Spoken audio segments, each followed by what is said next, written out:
In my last video, I talked about overcoming academic writer's block. In today's, I thought I'd take a more direct look at the blog post that inspired that video and go through how I create my writing routine over the summer. Let's take a look.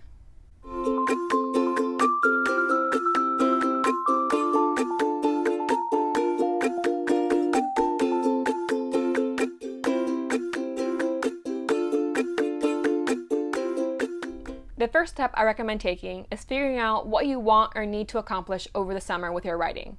So take out a paper and pen or open up your screen and list out every single project that has a deadline very close to the end of the summer, if not before. Those are the projects you're going to work on first as far as creating a writing routine goes. As you can see here, I basically laid out what work I have to do this summer, not just with writing, but also with my research and my editing. And so on the left-hand side, I have basically the main thing that I had to draft completely this summer is the third chapter of my dissertation. But I also have 2 chapters from that work to edit as well, as I've already received feedback from my committee members. And I also have a book chapter that I'm waiting to receive feedback on so that I can revise and review it before resubmitting it. And then finally, before I can write my third chapter, I do have a bit more research to do and to compile before I start writing. And so I have those 3 elements that I want to work on over the summer with basically these projects only. Once you know which project you're going to work on first, and potentially write out the tasks along with those projects, the next step is figure out which days you want to write. As it's summer, I recommend taking not all 7 days for your writing. You want to have some time for fun and relaxation, spending time with family and friends, or just by yourself, doing things that are not academic. But you do want to realize which days work best for getting writing done. Once you know which days work best, then you can figure out the next step. For me, I'm starting only on the weekdays with my routine for writing and for research. And actually, in the beginning of the summer, I'm only doing writing and no research because I want to revise my 2 chapters first before I start researching and writing my third. And so on here, though, I have basically my plans for later on in the summer when I do have that third chapter added to my to-do list. And so for me, Monday, Wednesday, Fridays, I've designated for writing, and Tuesdays and Thursdays for research because I have less of that to do. And once it's done, then I can just make them writing days or take breaks instead. So, you know the days of the week. Now you want to figure out what times you should be doing your writing. Are you a morning person or a night person when it comes to getting academic work done? Or do you work better in the middle of the afternoon? Do you like researching first and then writing? Or do you feel you need the most energy for writing, so you do that before any other academic work that day? Are you the type who likes writing in small stints of time? Or do you prefer 1 to 2 hour blocks, if not more, to get tons of writing down at once? Once you know which times work best for you, write that down next to the days you've chosen for your writing routine. I've added specific times to my schedule now, and as you can see, on Mondays and Wednesdays, it looks the same, with blogging in the morning and then dissertating in the afternoon. I often find that working my blog helps to get my writing juices flowing, and so that's why I had them in the morning.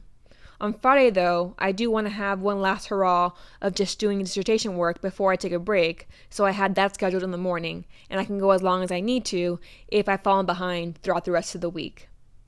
On Tuesdays and Thursdays, I have research, like I said, and so I'm only researching one thing at the moment, and I kept the same times from my Monday, Wednesday, and Friday schedule so that I get into the habit of just doing work from 10 to 12.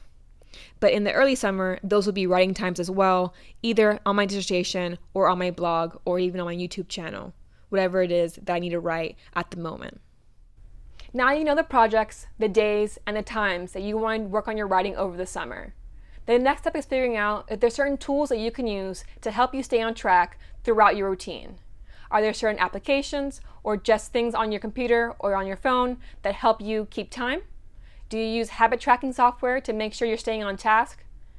Do you use Google Docs, or do you like doing things offline in order to make sure you're not distracted by open tabs on the screen? You want to figure out which tools work for you and make sure you have all ready to go as your summer routine starts. One important step that a lot of people tend to skip over is the editing aspect of writing. Editing and revising can take lots of time that you don't first think of when you think about writing over the summer. So consider, Do you want to kind of batch your work and do certain drafting on certain days and then editing on others? Or do you edit as you go? Keep that in mind when thinking about how much time you're spending each day writing, as your editing might take a lot of time or a little of that time as well. And so here I've added editing to my schedule as well. So I put those on Tuesdays and Thursdays just because those are my lighter days at that point.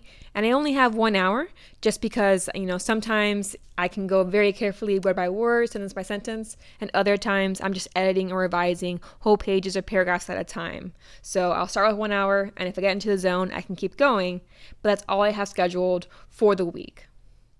Finally, like I mentioned in my blog post on creating a research routine, you also want to make sure that you keep accountable for your activities. And figuring out how to keep accountable is obviously an important step. Are you the type who writes it down on your to-do list and it gets done? If so, fantastic. If not though, consider, is there a partner or a friend or a coworker who you want to tell about your tasks and the deadlines you've set for yourself? Personally, I plan on using Instagram to keep myself accountable over the summer. I've already started creating Instagram stories talking about which tasks I want to get done in June. If you're interested in following along, my handle there is @evereducating, just as it is on here. Social media can be a great tool for keeping accountable, as it has that public aspect, but you don't have to tell a friend or coworker who might forget easily because of their own tasks that they have to do. If you have hundreds or even thousands of followers, they can help you keep on track in ways that others might not. These are the steps I take to create a writing routine over the summer, but I'm curious if you have your own steps that you prefer, or if you have any suggestions of ones to add to the list. If you do, let me know in the comments below. Next time, we'll finish up this 3-part summer series talking about professional development and teaching resources as the semester comes closer and closer. So if you want to make sure not to miss that, make sure to click subscribe below. And if you thought this video was helpful, I would appreciate the like button as well.